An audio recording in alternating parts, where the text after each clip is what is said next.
Boas-vindas ao nosso terceiro episódio da segunda temporada do Log Talks, o podcast de logística da Corber Supply Chain. Por aqui a gente discute mercado, tendência e tecnologia para o mercado de supply chain em todo o mundo, especialmente aqui na América Latina. Nessa temporada a gente está falando de robótica, ou AMR, ou automação flexível, como conversamos no segundo episódio. Então, se você ainda não assistiu, vai lá, dá o play no segundo episódio, depois volta aqui porque a conversa de agora promete. Para essa temporada, eu estou recebendo Elcio Lentz, diretor-presidente da Corber para a América Latina, que tem mais de 30 anos de experiência em logística. Tiago do Nascimento, diretor de logística da Decathlon, que também tem muitos anos de experiência no mercado de logística. Bem-vindos de volta. Continuamos aqui. E agora a gente vai falar sobre os benefícios, então, da robótica, que vão muito além do que as pessoas imaginam, né? A gente já falou de alguns deles aqui nos nossos primeiros 2 episódios, mas queria começar, então, falando dos operacionais, daqueles que todo mundo imagina, dos ganhos que todo mundo imagina que a adoção de ferramentas de robótica, e sempre lembrando que robótica não é uma coisa só, né? São ferramentas, é uma caixa de ferramentas inteira que é à disposição das empresas. Queria que vocês falassem um pouquinho, então, dos benefícios operacionais. O que se ganha dentro de uma operação quando usa essas ferramentas? Elcio, vamos lá. Vamos lá, eu começo, então.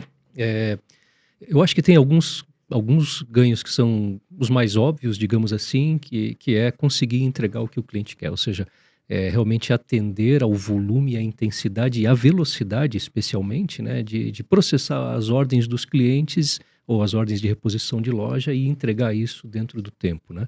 No mundo atual de escassez de mão de obra, pessoas escolhendo executar, trabalhar em outras áreas, em outras funções, né, e não mais... É mais difícil hoje em dia encontrar pessoas ainda dispostas a carregar as caixas, né? Isso acontece, né? A escassez de mão de obra dentro dos centros de distribuição, particularmente, é muito grande. E daquelas pessoas que gostam dessa função, a gente percebe que os centros de distribuição concorrem entre si, né? Vem grandes players globais.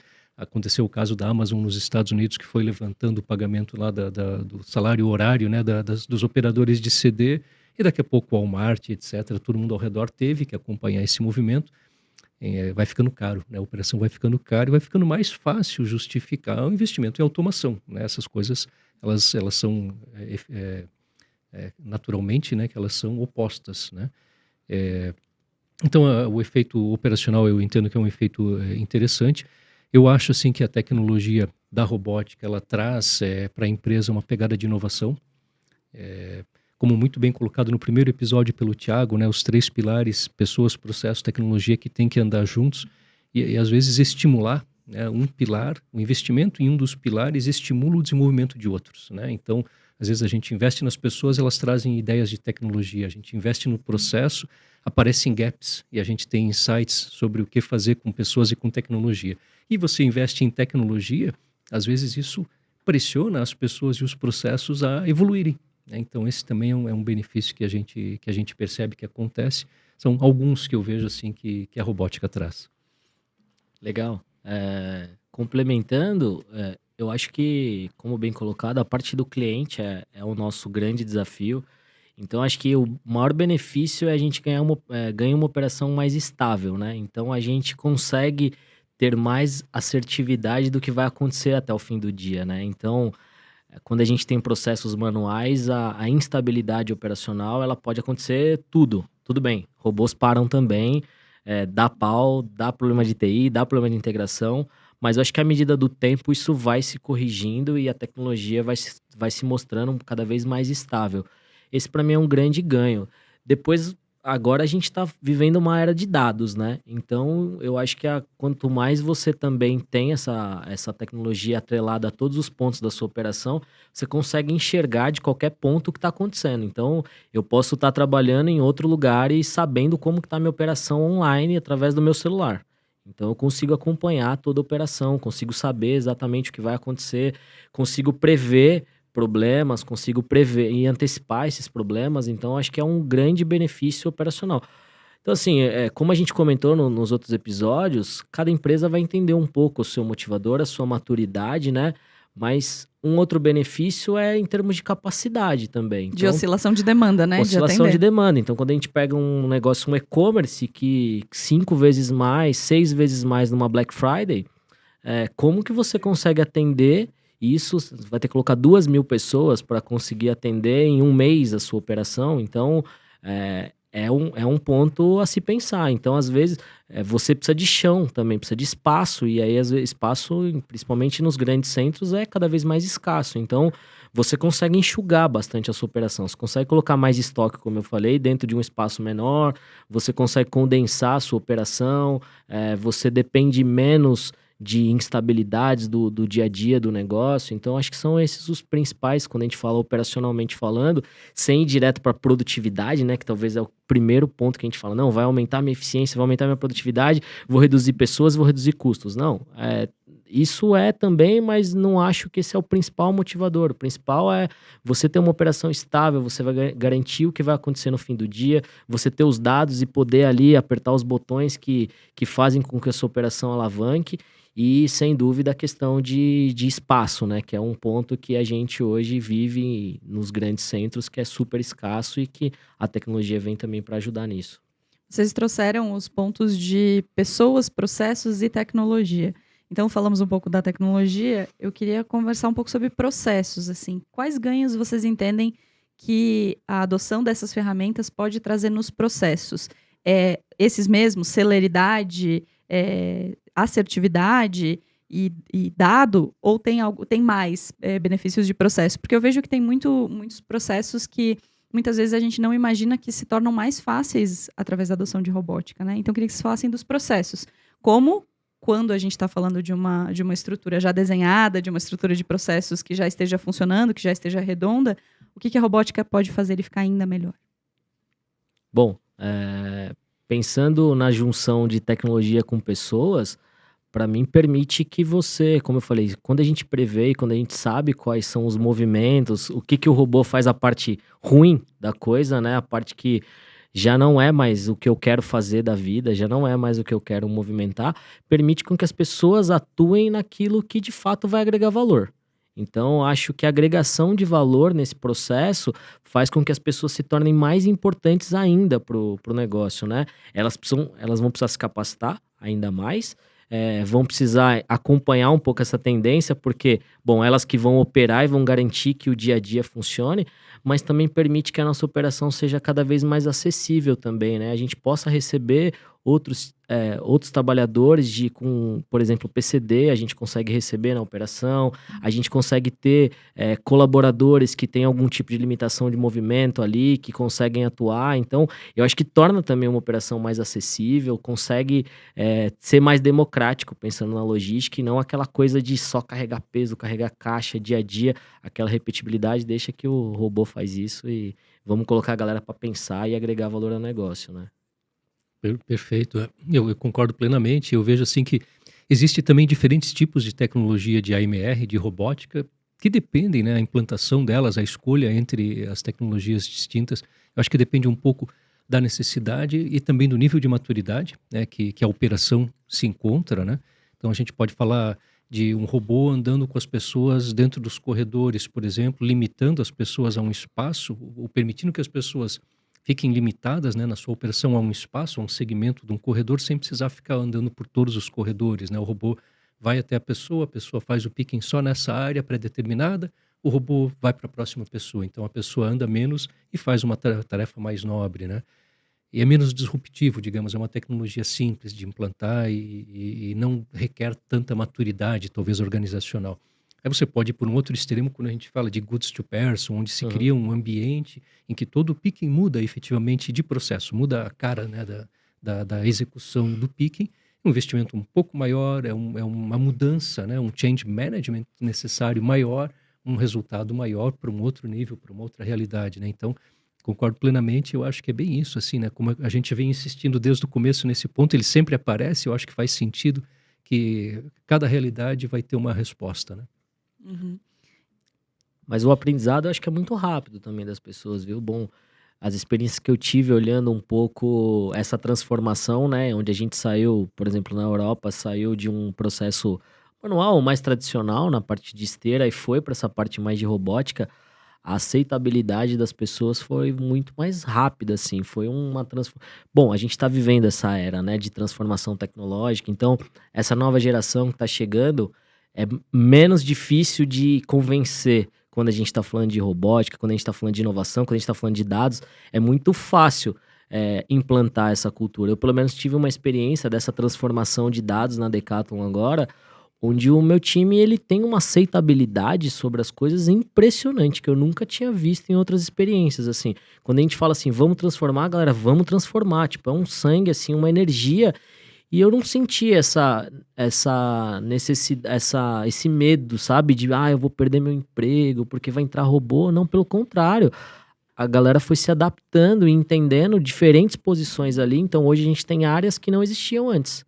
Então, a gente começou a colocar um pouco mais de inteligência, área de planejamento, área de Lean. Então, uma área de logística Lean que começa a olhar para outros processos periféricos ao redor da esteira, ao redor do processo, que antes não tinha. A gente não olhava para isso. Então, eu não vejo um medo, pelo menos minha experiência, tá? Eu não vejo esse medo das pessoas sobre essa tecnologia. Pelo contrário, eu vejo que eles estão bem abertos a receber esse tipo de coisa e vai ser a tendência, porque como você bem colocou, acho que as pessoas não querem mais esse tipo de trabalho que é só repetitivo, manual, isso não agrega valor, e isso não traz diferencial, e cada vez menos a gente vai encontrar pessoas assim, e aí vai entrar essa parte da robótica que vai fazer essa junção aí do que a gente quer para a vida, um pouco com a necessidade do negócio. Eu acho que faz todo sentido, Thiago. Acho que não tem por que ter medo mesmo, né? É uma tecnologia que vem para melhorar o ambiente de trabalho, assim. Na nossa, pelo nosso histórico, pela nossa experiência, 2 dias é o tempo de treinamento de um funcionário novo. É bem menor, muito rápido, né? Bem menor do que o normal por causa da tecnologia. E a gente recebe muito feedback, assim, de que as pessoas acham realmente legal, acham cool, né? Trabalhar Sim. com os robôs. Normalmente os nossos clientes acabam dando nome para os robôs, cada robozinho ganha um nome e tal, porque realmente é legal. Né? A verdade é que é legal. Engaja. É motivo de orgulho também para as pessoas entenderem isso e estimula coisas diferentes. Por exemplo, estimula as pessoas a quererem fazer faculdade. Então, isso que eu achei muito legal, assim. As pessoas começam a olhar para isso e dizem, bom, quantas pessoas do meu time que já não estão fazendo faculdade de dados, faculdade de logística, faculdade de algumas coisas que tem a ver com esse mundo mais tecnológico e que talvez nem pensaram antes em fazer. Então, acho que isso fomenta também as pessoas se desenvolverem mais e sem dúvida chega para ficar, porque agora as pessoas começam a olhar essa tendência e dizer, bom, deixa eu me atualizar, deixa eu correr atrás, porque, se eu não correr atrás, eu vou ficar para trás, né? Onde eu vou trabalhar? Porque as grandes empresas, de fato, vão investir nisso e vão trabalhar muito forte nessa inovação tecnológica. Então, vai talvez sobrar as empresas que não vão se atualizar tanto. Então, bom, onde eu quero trabalhar? Eu quero trabalhar nas empresas que estão mais à frente ou eu quero trabalhar no manual carregando caixa? Então, vai ser uma escolha que as pessoas vão ter que ter e, sem dúvida, vai partir um pouco disso que a gente falou aqui ao longo do papo. Que legal, né? Dá até orgulho de ver, né? A logística indo por esse caminho, né? E assim, aqueles grandes CDs, tudo se media por peso, por volume, era uma mentalidade que era apropriada para aquele momento, né? E hoje a gente mede por dados a nossa logística, né? Uma outra realidade. Está se tornando cada vez mais industrial, né? É um negócio, uma indústria lean até. Então você fala, são processos repetitivos, então eu encaro muito a logística como um processo industrial, né? A gente chega todo dia, precisa entregar uma linha, precisa entregar uma produção no fim do dia, né? E seja ela de N serviços ali ao longo do dia. Então, para mim, são processos repetitivos e que a gente tem que transformar isso numa grande indústria. Então, acho que as indústrias estão um pouco mais à frente nesse sentido, estão mais automatizadas, já tem mais robótica, já tem mais coisa, e isso está vindo para a logística e, sem dúvida, como você colocou, é um orgulho muito grande. Eu que vi, você já me entregou a idade aí, mais de 20 anos de experiência, então eu com essa cara de bebê aqui já foi entregue, mas bom, eu vi a logística no Kardex, então quando eu comecei lá eu fazia inventário no papel, não tinha etiqueta, então eu carimbava as caixas com carimbo do número da nota fiscal, fazia inventário no papel. Então, a gente vê passar por toda essa revolução e chegar onde chegou, sem dúvida, e ainda o que tem pela frente, sem dúvida, dá motivo de muito orgulho. A gente não escolheu a logística, né? A logística nos escolheu. Então, Na hora que eu vi na hora que a gente começava a ver aquele monte de caixa lá, eu falava, bom, deixa eu me embarcar nesse negócio aqui. Depois, quando você tá no meio, que você vai vendo toda essa evolução, e principalmente agora, pós-pandemia, o quanto essa área está se tornando estratégica nos negócios, na empresa, sem dúvida dá motivo de muito orgulho e faz com que a gente fale, bom, estamos no caminho certo, vamos continuar aqui. Excelente. Eu quero, ainda dentro desses benefícios intangíveis ou não tão óbvios, só para a gente fechar esse episódio, eu queria falar um pouco sobre sustentabilidade, que também é um outro fator muito importante, né, da adoção das ferramentas de robótica e que faz parte do ESG e que é uma tendência e que, assim como a logística, vimos ela evoluir muito nos últimos anos, dentro da sustentabilidade também, né? Até bem pouco tempo a sustentabilidade era só um nome bonito e agora as empresas começam a ser cobradas por isso. E também tem um caráter sustentável aí de ESG, tanto no bem-estar das pessoas que estão andando menos, que estão carregando menos peso, que estão tendo mais qualidade de vida, também em relação ao meio ambiente, já que boa parte dos equipamentos utilizam energia sustentável e tudo mais. Queria que vocês falassem um pouquinho sobre isso também. Legal, acho que eu posso começar.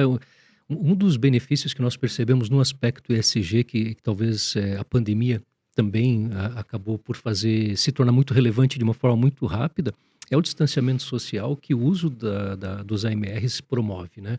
Quando a gente pensa naqueles CDs que para dar conta do recado, digamos assim, da produção que tem que ser feita, coloca lá um montão de gente para trabalhar, né? Dezenas, centenas de operadores trabalhando no CD, essas pessoas compartilhando aquele ambiente, às vezes trocando produto de uma mão para outra, né?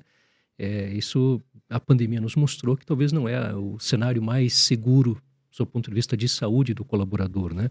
E com os robôs a gente coloca ali uma máquina, né? Entre as duas pessoas, entre os dois processos, cria um distanciamento, né? Então, eu acho que esse é um benefício interessante, que dá qualidade de vida e dá segurança sanitária para todos, né? E o consumo energético também ele é impressionantemente mais baixo do que o da automação tradicional. Nós estamos nesse momento trabalhando com um cliente nosso em Minas Gerais, no projeto da robótica para o CD deles, e com as placas solares no teto do centro de distribuição, ele vai conseguir alimentar a necessidade energética de toda a frota de robôs para aquele centro de distribuição, né?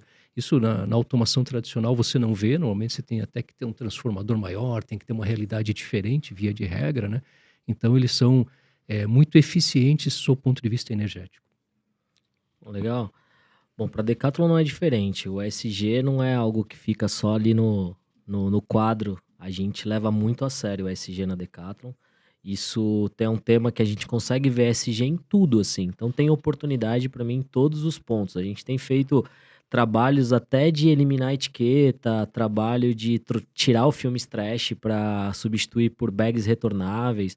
Então só no ano passado, para vocês terem uma ideia, a gente fez uma solução dessa que é super simples de ESG. A gente tirou o filme trash, colocou o bag retornável e em um ano a gente economizou quase 15 toneladas de plástico. Então uma coisa muito simples de fazer e que está na mão. Acho que quando a gente pensa na robótica, acho que é um pouco de tudo isso. Eliminação de papel, energia mais sustentável, a própria parte das pessoas, assim, de conseguir com que as pessoas se sintam cada vez mais acolhidas. Um pouco a gente falou nesse ambiente, que é um ambiente que ele é democrático. Então a gente pode trabalhar um pouco social também, né? Uma pegada social como benefício. Então, quando a gente olha tudo isso, essa parte meio ambiente, essa parte social, essa parte democrática, acho que a robótica vem para ajudar muito nesse sentido e vai nos permitir não só, vai nos permitir a agenda do ESG não tá só no papel, mas tá na prática, que eu acho que é a tendência, pelo menos do que tenho visto na maioria das empresas agora. Sensacional. E tem um outro ponto, até para ver se você concorda com base na tua experiência, Thiago, com essa visão, assim, né? A gente tem um indicador clássico, pedido perfeito, né? Que todo ser de logística conhece, né? E eu sempre penso assim, quando a gente fala de abastecimento de um CD para uma loja própria, e há um erro, o nosso pedido perfeito ele raramente é 100%, né? Então há erros, né, no processo, da natureza, né? Esse erro, ele talvez tenha um impacto não tão grande, porque ele está dentro ainda do circuito da mesma empresa. Foi a mais para a loja, ok, né? A gente consegue remediar talvez sem tantas consequências assim, né? Tem algum custo aí, mas não é tão relevante. Quando a gente fala de e-commerce, Aí não, né? Aí a coisa realmente é bem mais complicada, né? Quando a gente manda uma ordem equivocada, o custo vai ser maior para reparar esse erro. Seja retornar, seja o que for, ou conseguir negociar que o cliente fique com aquilo com um bom desconto, né? Vai ter um custo muito alto, né? Mas necessariamente, se eu estou despachando para fora do meu centro de distribuição alguma coisa que eu não devia estar despachando porque houve um erro, e acontecem erros, né? Eu também estou utilizando a nossa infraestrutura viária, que é extremamente limitada. A gente sempre reclama e o trânsito é ruim, e falta estrada, e falta isso, falta aquilo. Mas um tempo atrás eu vi um indicador que dizia que o nosso nível de atingimento na América Latina de pedido perfeito, ele estava beirando 70%, contra 85%, 90%, né, em algumas operações de países mais desenvolvidos. Poxa, é claro que não é tão aritmético como eu vou propor no raciocínio, mas isso implicaria que quase 30% do que está na estrada não devia estar. E se isso for realidade, qual que é o impacto, do seu ponto de vista de ESG, de eu aplicar tecnologias numa operação que melhoram, né, a minha acuracidade? Não sei se faz sentido, Thiago. Faz total sentido. A gente fala de ESG, às vezes a gente pensa só caminhão elétrico, tudo Exato. entrega sustentável, eliminação de resíduos, também tem essa agenda, mas acho que a otimização da cadeia, ela é uma forma de ESG. Bom, se eu posso entregar os pedidos andando menos, eu estou emitindo menos carbono para o meio ambiente. Então, acho que a otimização, sem dúvida, é algo que vem para ajudar. Então, quando a gente fala de entregar ou fazer uma rota mais inteligente, quando a gente fala de não precisar gerar resíduos, quando a gente fala de devolução por muitas vezes gera um resíduo. Porque, bom, pode ter você manda um produto, ele pode voltar danificado e aquilo vai gerar sucata, vai gerar um decote ali que a gente não precisa. Então, todo movimento que a gente pode evitar também, todo movimento desnecessário que a gente pode evitar na cadeia, ele vai, sem dúvida, colaborar para o ESG, e acho que a robótica vem para ajudar nisso também. Mas, como eu falei, ainda precisa colocar pessoas e processos no caminho, porque a robótica é um ponto, pessoas e processos vai ajudar ainda mais aproveitar o que a robótica traz de benefício. Então, trabalhar muito forte nesse pilar onde as pessoas entendem o mecanismo, entendem a pegada, entendem o propósito da empresa naquele momento, a robótica vai ajudar a tornar ainda mais exponencial esses resultados. Incrível. Este episódio é oficialmente meu favorito. Porque é muito legal a gente descobrir que os benefícios vão além dos números, né? Além do que a gente pode olhar numa primeira vista. Estamos chegando sim no nosso episódio de conversar sobre o momento certo de adotar a robótica, que é o próximo. Então, muito obrigada por esse papo, por essa conversa. Sigam aqui comigo. E você aí que está no 3º episódio dessa segunda temporada, aproveite também os outros 2 episódios em que a gente falou sobre o mercado de robótica no mundo e que a gente falou um pouco também sobre os conceitos envolvidos na robótica. No próximo episódio, a gente vai falar, então, sobre a hora certa. Existe um momento eureka na hora de implantar a robótica no seu negócio ou ela pode ir acontecendo naturalmente, assim como outras tecnologias? A gente vai descobrir juntos. Até lá, sigam a Corber nas redes sociais, no Instagram, no Facebook e acompanhem as nossas notícias por lá. Até logo!